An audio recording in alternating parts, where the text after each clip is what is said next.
I'd just like to introduce Julie a little bit. Julie's a senior lecturer at the University of Kent in Canterbury, and specialises in the history of modern medicine. Very interesting area. She's incredibly knowledgeable about all things to do with 19th century certainly, and 20th century medicine, and obviously links very well with the history of Chailey Heritage, where we had really Chailey Heritage schools and hospital, and all of the work that went on here, particularly around orthopaedics, and that's an area where you know an awful lot. And so we're delighted that she's come to talk to us this evening. The title of her talk is From Children's Home to Soldiers' Hospital, Chailey Heritage Foundation in the First World War. So I hope you enjoy that, and we'll be back to talk to you again later.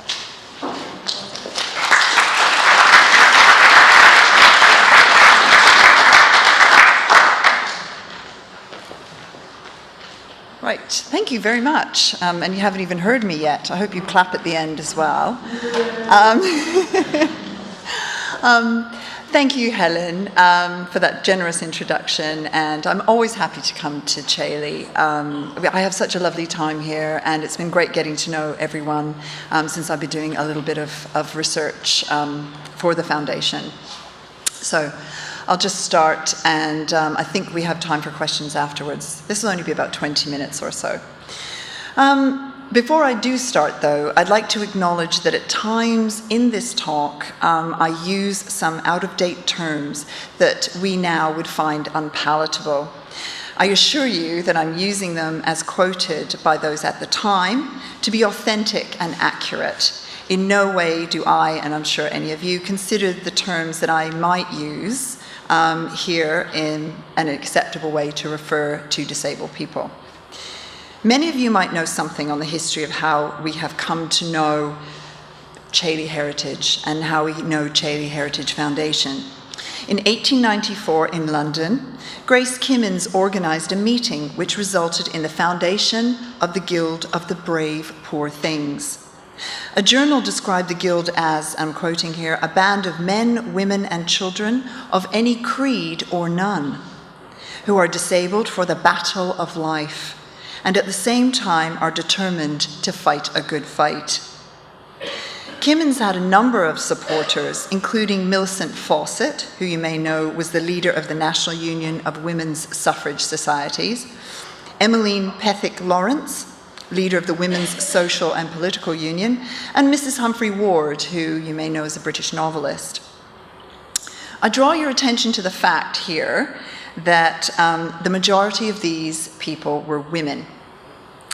Grace Kimmins founded a location outside London. She found this location outside London to build a rural space for children. Rural life outside London and rural life generally is seen as much more beneficial for health. And, you know, probably most people would consider that the rural life, compared to the stress of living in a city even today, might be beneficial. But certainly in the 19th and in the 20th century, outdoor life was considered very beneficial for health. It was important to go into the countryside, to get away, and children were seen as recipients of this, and many charities took children to the countryside. But Grace Kimmins certainly took children right out of London into the countryside. So she finds this old workhouse in Chailey, and on June the 6th, 1903, she arrives with 7 boys. And here's just a little map of Chailey. Helen and I spent a very engaging day at the Keep East Sussex archives, and we had a lovely time there, and we really picked up some really interesting stuff. As I've also done lots of newspaper research, so hopefully even if you know things, you might find something you don't know. So this relatively small start culminates in what you're going to see this evening, which is Chailey Heritage Foundation as we see it today. Chailey's location provided a spacious outdoor space for children, for activities, and indeed for therapy, as we can see from this image of the children sunbathing. So there they all are out there sunbathing. My talk this evening, however, focuses on a unique experiment that was conducted at Chailey from 1915. In that year, the population of Chailey, which consisted for the most part of disabled boys and girls living separately, and a number of therapists and administrators and nurses and carers, was augmented by a number of wounded servicemen. These men had lost arms and legs and had been physically and no doubt mentally affected by their participation in this first industrial war and all its horrors. So what was this experiment?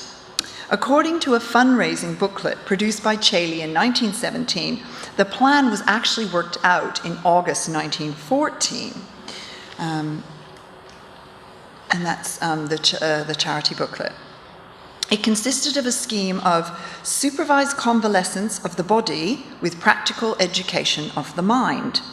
This system had been established at Chailey for a number of years already, and it had been applied to children, but this time it was going to be applied to wounded servicemen. At Chailey, the children were trained in different trades, which enabled them eventually to earn their own living.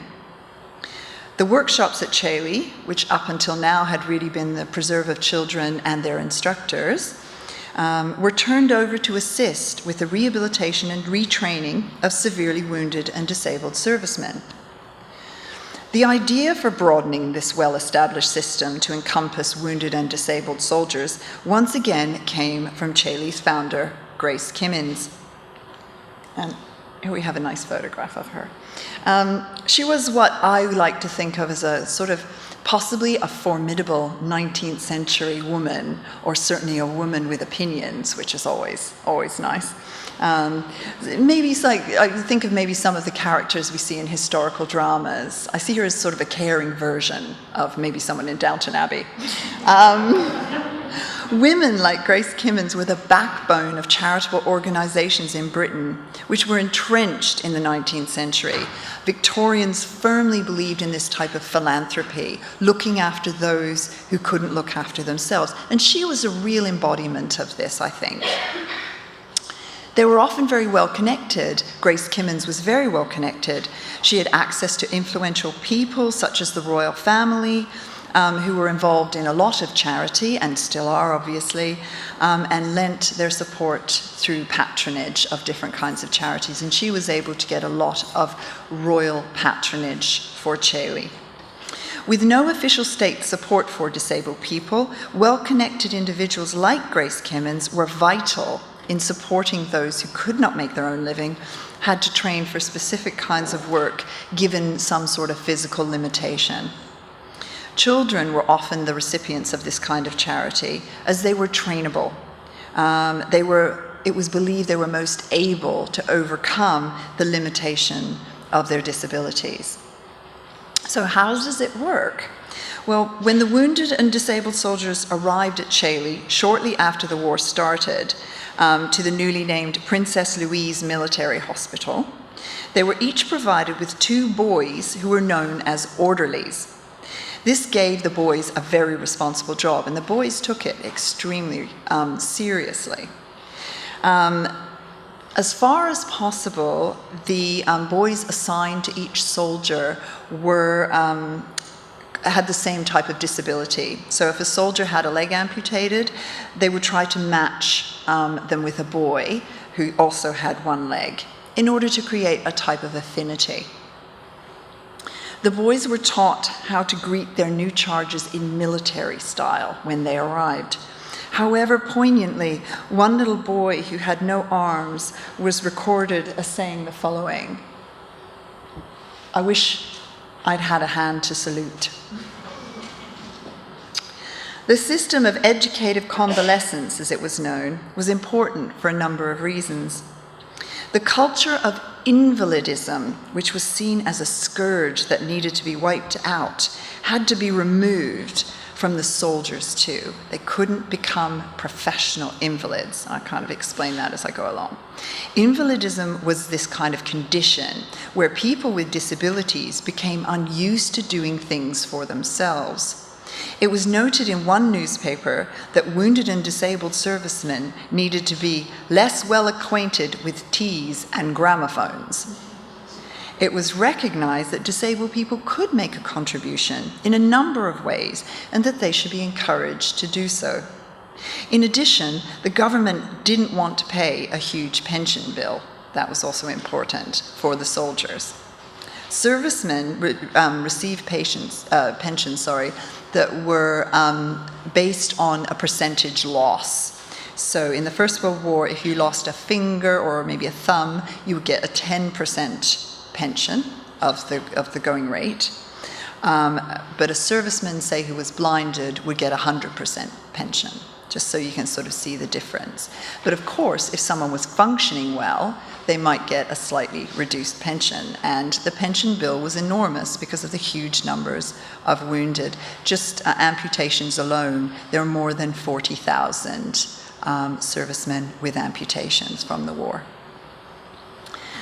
Finally, regimes such as Chailey had produced such a huge number of useful, well-trained individuals, and it was felt that the heroic men who had fought in the trenches could also benefit from the principles that Chailey had established so long ago. In many ways, the children were also seen as gallant, challenging their disabilities, just like the men overcoming their experience of the war and the damage that, not birth or accident, but conflict had inflicted on their bodies. The boys worked really closely with the wounded soldiers and also actually worked on their behalf. Here's a couple of images that I pulled from the press. Sorry, some of them aren't very clear, but I just thought you might like to have a look at them. Because they're from newspapers all around the country. The middle one with the boys roller skating is from the Press and Journal, which is from Aberdeen. And then we have, and that's Princess Louise. There's another little boy who's working on accommodation. You can see him, he's on your right. And then the Western Mail newspaper features a photograph of a little boy who's called Billy Barge, and he'd been dressed in a Highland uniform, and it was said, "The wounded make a great pet of him." And there he is there. Hopefully you can see him quite clearly. The soldiers were trained in a number of different trades and crafts, ably assisted by the boys. This is an image of one of the workshops, and you see the boys and the men working together. In fact, the boys were actually trained, and I thought this was really interesting, to help modify some of the soldiers' artificial limbs. Owing to the sheer number of artificial limbs required, as I said, there were more than 40,000, servicemen often left hospital with poorly fitting artificial limbs, and they would get one fitting, and then the limb would be posted to them at their home. It was often difficult for the soldiers to get to a local limb fitter, or sometimes they had to go back to the manufacturer that actually made the limb, and they may be in London, and of course the soldier may be in Cornwall. Often the men found it easier to not wear their appliances, but the boys at Chailey helped adjust them so that the servicemen were able to make better use of their prosthetics, which were supplied by the War Office and then after the end of 1916 by the Ministry of Pensions. The committee at Chailey raised funds in the hope that a permanent limb fitting workshop could be established to look after civilians as well as soldiers. Artificial limbs needed repairs as well as adjustments, and civilians at the time were often unable to have repairs done as military patients received priority. The boys also learned new skills in making huts to house the soldiers, as we saw from that previous newspaper image. They were supervised by H&E Waters of Forest Row, which is close to you, Jane, right? That's right. So we do have lots of local connections that I found in this research, which have been absolutely fascinating. Lord Kitchener in these two incantations. You probably know and recognize Lord Kitchener. I was trying to find a picture of him without his hat and without any pointing, so I did.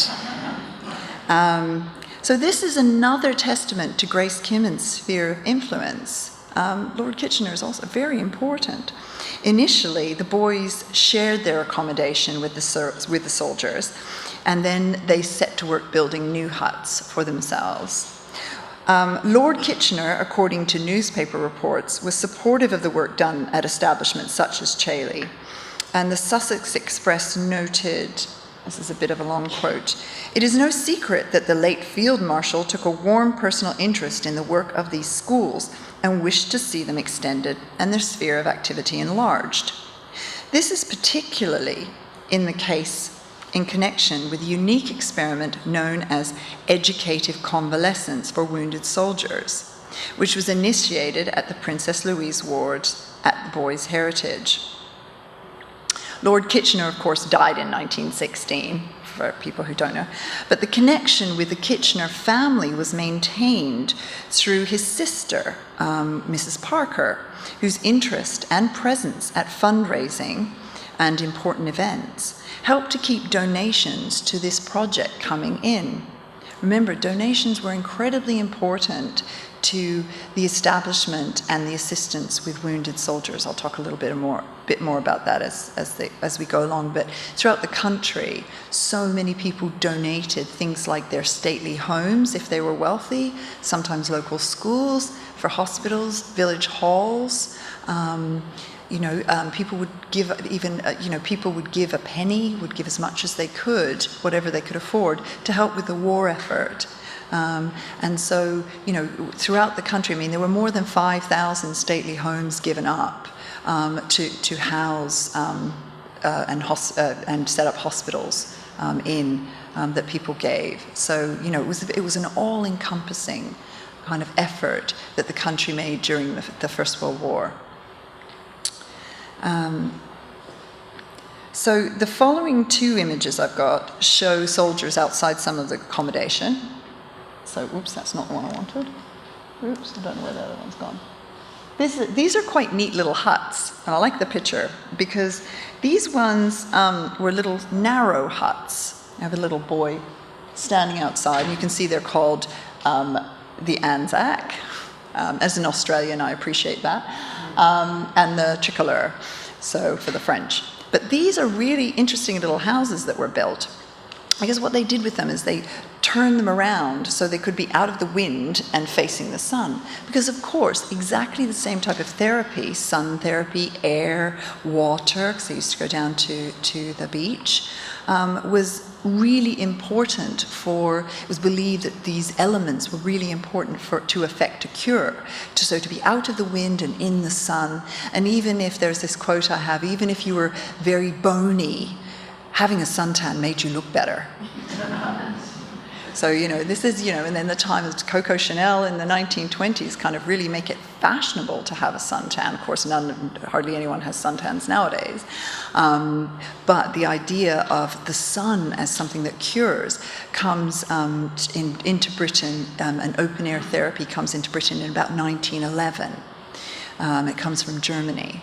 And also these different kinds of cures are also relatively inexpensive. If we think about medical technology nowadays, we think about all the machinery we need. It's very expensive. Whereas this was quite an inexpensive way to try and effect a cure. And sometimes just the fact of being away from an unhealthy environment, eating good food, and generally being, sort of looked after, meant that, you would get better automatically. Your constitution would strengthen. So, these were all helpful because the soldiers had had their medical care. They'd had their amputation. It had healed. They'd been fitted with an artificial limb. But the sunlight, the fresh air, the activity helped them with getting better and feeling more confident as well. So, it is important, these sort of what I call elemental care. Okay. And that's another picture of the hospital and men standing around outside. I've tried to make sure that I have images of the boys and the men together, but I couldn't get one on here. So, but I thought it's kind of interesting to look at the different kind of architecture. There is a project at the moment which I think is taking place in Essex, where they're trying to find all of the First World War huts and any buildings constructed during the First World War, military buildings, and they're taking them apart and moving them to this place. So if you ever see any, keep an eye out and look for, maybe go online and see if you can get them, a hut, because they're trying to save these, because there's very few left in the country. So, just as keep a beady out for some huts. Okay. All right. So as we can see from this next image, the boys are working together with the soldiers in the gardens of the farm school. Gardening was fundamentally important both for the self-sufficiency of any hospital, many hospitals grew their own vegetables, to reduce the costs of purchasing them, and gardening was also considered an excellent form of treatment. Getting back to nature, again, this sort of green thing that's going on, by working in the wholesome environment of a garden was considered a very useful form of therapy. And it was also to soothe the physical and mental strains of war. Oftentimes soldiers were given gardening in order to calm them and to make them feel relaxed. And then obviously with the physical effort of things like digging also tired them out, and that's also what they wanted to do as well. A number of animals were housed at Chailey. Horses, donkeys, pigs, goats, rabbits, chickens, ducks, and bees. And here are some soldiers with rabbits. I like them. So even though they ate them, still rabbits are still nice. As well as working with the children, the men also played sport and games with them. And I'm pleased to see Anita from Stoolball England here, and if you want to know anything, I'm not even going to try and tell you anything about Stoolball because I'll probably get it wrong, and then Anita will have to correct your knowledge. So please see Anita if you want to know more about Stoolball, and she can tell you. But certainly what I can tell you is it was, although it wasn't developed at Chailey because it's a much longer historical sport than at Chailey, but the disabled soldiers, the wounded soldiers, did play Stoolball. And probably because you're all local, you know more about it than I do as well as Anita being an expert. So, but they did play it here quite a lot, and it was considered quite a good game for the men. But they're also, and I'm really sorry, I got a glare on that photo that I could not, despite me working it, get it right. But they also played football, of course. When I did my PhD, it was on disability sport, and I identified 23 different kinds of football in the Second World War. My supervisor was very happy, as he was a real football fanatic. I think it was the only thing I ever did right. As well as working with the children, the men also played sport and games with them. Sport and games were also an important part of rehabilitation, and were used in a number of hospitals and convalescent homes throughout Britain. So Chailey did take part in and was one of the first hospitals to do this, but it became very much a movement in hospitals throughout Britain. As we can see from this image, football was played with enthusiasm by the boys and the soldiers together. Work and play combined to make a well-rounded individual, and this is also another a kind of a Victorian idea as well. It's common in many institutions for children, including public schools, where in this case, in Chailey's case, the children were learning a trade and working. Study takes that place in say schools like Eton or Harrow, but they also played sport because the sport was about leadership. It was about togetherness. It was about working as a team. This was very important, and that's another reason why sport was important. It also gives the men the confidence to come back. This idea they used to play sport before they became disabled, but they can still play sport. It's still something they enjoy. So it helps them. It helped them connect with who they were prior to the war. And these ones, this is one of my favorite images. Donkey riding, it's great.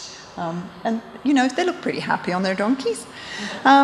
They also make handcrafts, the men, and the money was raised for Chailey, although men were often given money from what Chailey made, from what they made, and what was sold. This was very common. There's lots of disabled soldiers' work sold throughout the country. In London, there were massive exhibitions of soldiers' work. You know, basket making was very common, for example, for blind people. Although this doesn't look like the most exciting image, we can see from this page the account books of the type of materials that men use for entertainments. And there's also, I think at the bottom, a magic lantern. So they obviously were entertained here by things like magic lantern shows. Because obviously they didn't have the means to watch the cinema.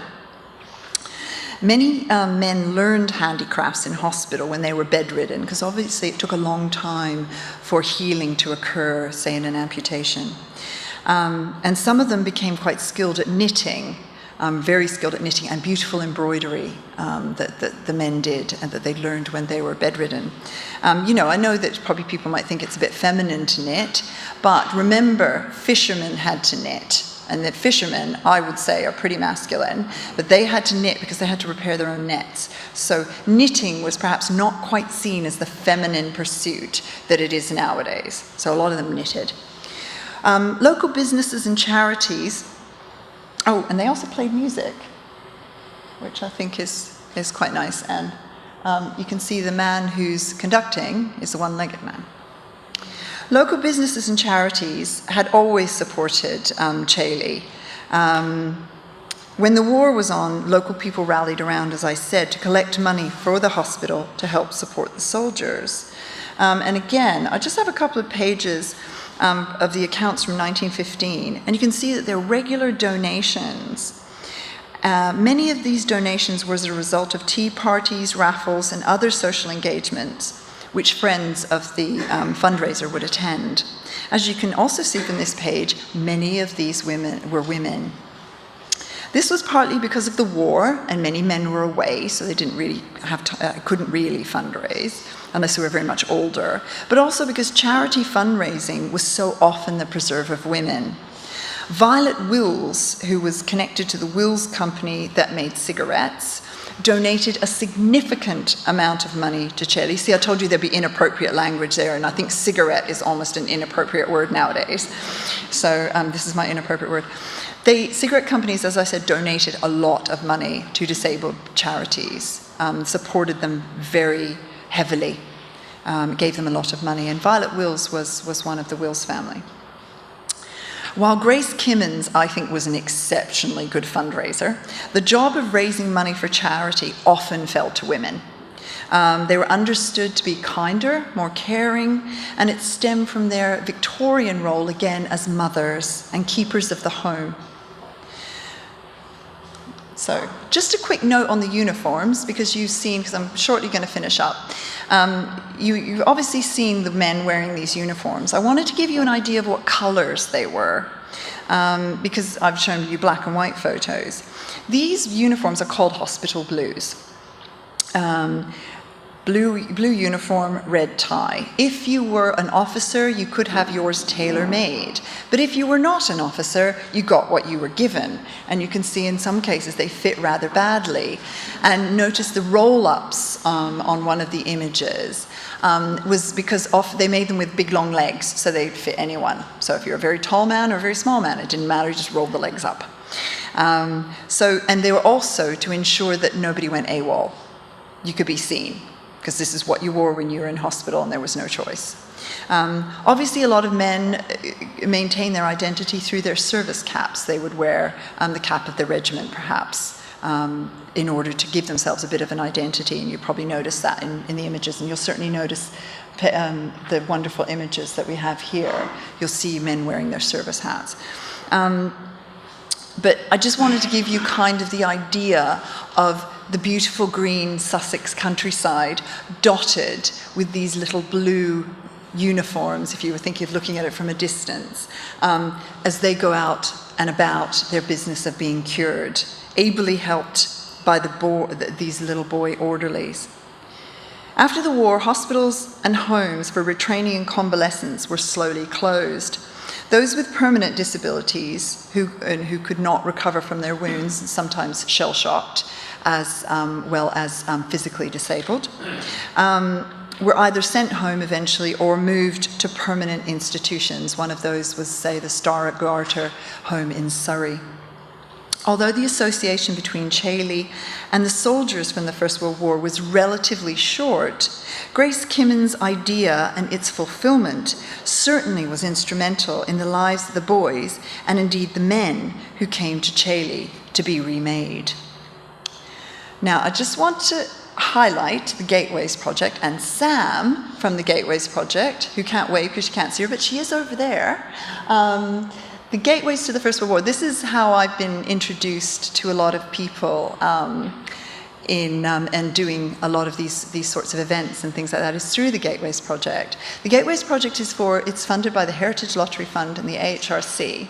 Now, it's for community projects, so perhaps if you have an idea for a community project, you might want to think about talking to Sam about your ideas.